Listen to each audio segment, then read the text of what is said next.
વાત કરીએ હાઇપોવોલ્યુમિક શોકની, તો હાઇપોવોલ્યુમિક શોક એ મોસ્ટ કોમન છે. પછી ટાઈપ્સ હેમરેજ હોય તો થાય છે, અને જો વિઝિબલ હેમરેજ હોય તો થાય, અને જો બ્રૂઝ હોય મતલબ બી છે કન્સીલ્ડ, કે કોઈ બ્રૂઝ હોય કે જેમ કે નેક, થોરેક્સ, એબ્ડોમેન, પેલ્વિસ, લોંગ બોન્સ, આની અંદર બ્રૂઝ હોઈ શકે છે. બરાબર. હવે કેટલા ટાઈપના હેમરેજ હોય તો કેટલા ટાઈપના હોય તો કે ભાઈ પ્રાઇમરી હોય, સેકન્ડરી હોય અને એક રિએક્શનરી હોય. તો પ્રાઇમરી એટલે તો ડ્યુરિંગ ધ સર્જરી, સેકન્ડરી એટલે 7 to 14 days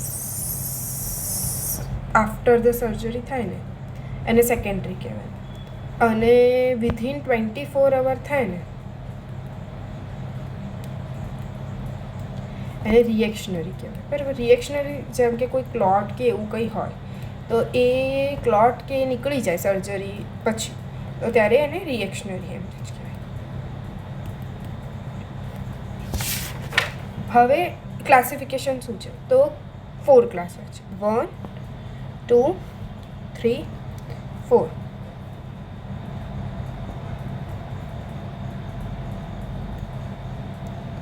હવે એના અધર નેમ શું છે તો જો બ્લડ ટ્રાન્સફ્યુઝનમાં હોય ને એને ક્લાસ 1 કહેવાય. 2માં થાય કમ્પન્સેટેડ, માઇલ્ડ, પછી આ મોડરેટ અને સિવિયર.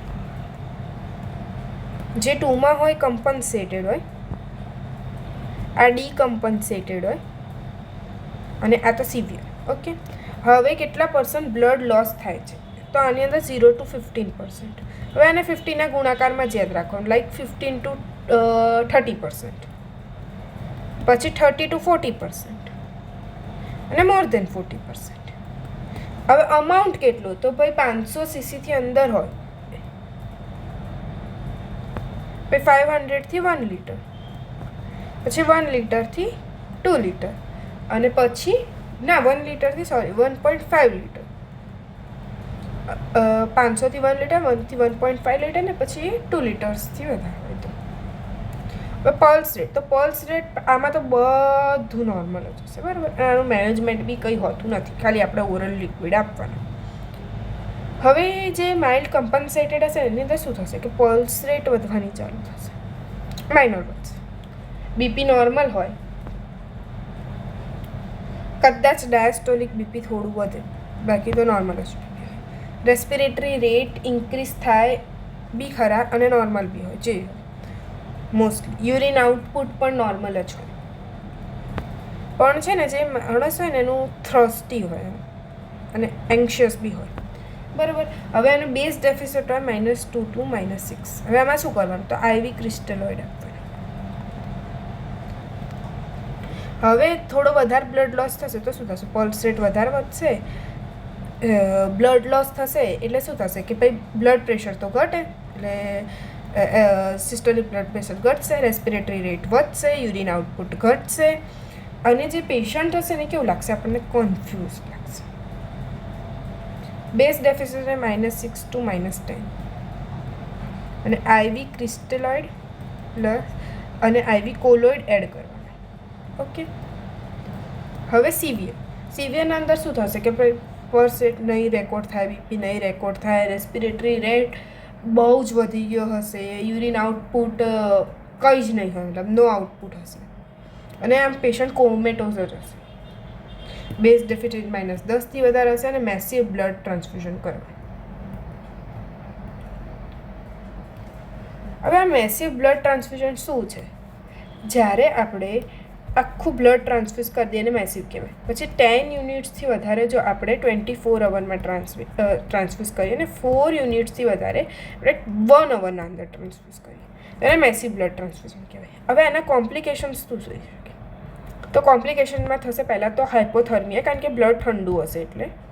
પછી સાઇટ્રેટ આપણે હોય એના અંદર બ્લડ સ્ટોર કરીએ, એટલે સાઇટ્રેટ ટોક્સિસિટી હોય ને એ શું કરે, કેલ્શિયમને ચિલેટ કરે, એટલે હાઇપોકેલ્શિયમિયા થાય, હાઇપોમેગ્નેસિમિયા બી થાય.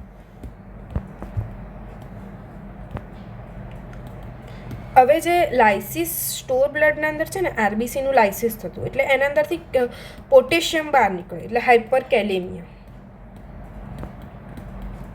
હાઇપો બી થઈ શકે મેટાબોલિક આલ્કલોસિસ થાય અને કોએગ્યુલોપેથી થાય કોએગ્યુલોપેથી હવે છે ને આ મોસ્ટ કોમન કોઝ હોય મેસિવ બ્લડ ટ્રાન્સફ્યુઝન જો ડેથનું હવે જો આપણે છે ને નોર્મલ બ્લડ ટ્રાન્સફ્યુઝન કરીએ તો મોસ્ટ કોમન કોઝ ડેથ હોય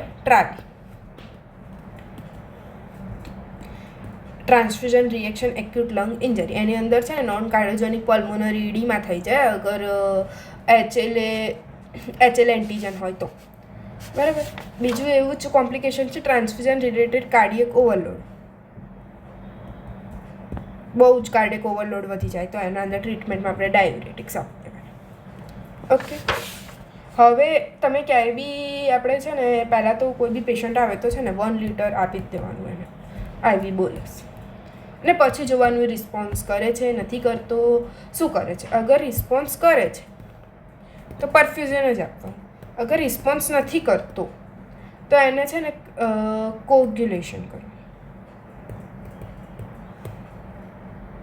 અને ફ્લુઇડ રિક્વાયરમેન્ટ કેટલી છે એ મોસ્ટલી તો આપણે છે ને હોસ્પિટલમાં તો યુરિન આઉટપુટ પ્રમાણે જ જોતા હોય પણ અગર બેસ્ટ મેથડ કહીએ તો પલ્મોનરી કેપિલરી વેજ પ્રેશર છે અને મોસ્ટ કોમન યુઝડ ઇન્ડિકેટર કહીએ તો એ સેન્ટ્રલ વેનસ પ્રેશર છે હવે શોક ઇન્ડેક્સ શું છે તો જ્યારે હાર્ટ રેટ અને સિસ્ટોલિક બીપી નોર્મલ કેટલું હોય હાર્ટ રેટ આપણો 72 અરાઉન્ડ સિસ્ટોલિક બીપી 120 અરાઉન્ડ તો ઓલમોસ્ટ આ 0 પોઈન્ટની અંદર જ હોય મતલબ બહુ ઓછો હોય મતલબ પણ ઇફ આ 0.9 કરતાં વધી જાય તો પછી આના ડેથ થવાના ચાન્સ બહુ વધી જાય એટલે મોર્ટાલિટી રેટ ઇન્ક્રીઝ થઈ જાય હવે આ જ વસ્તુમાં જેમ કે રેટ ઓવર પ્રેશર ઇવેલ્યુશન શું છે તો આની અંદર પલ્સ રેટ અને પલ્સ પ્રેશર એટલે રેટ ઓવર પ્રેશર ઇવેલ્યુશન એટલે પલ્સ રેટ ઓવર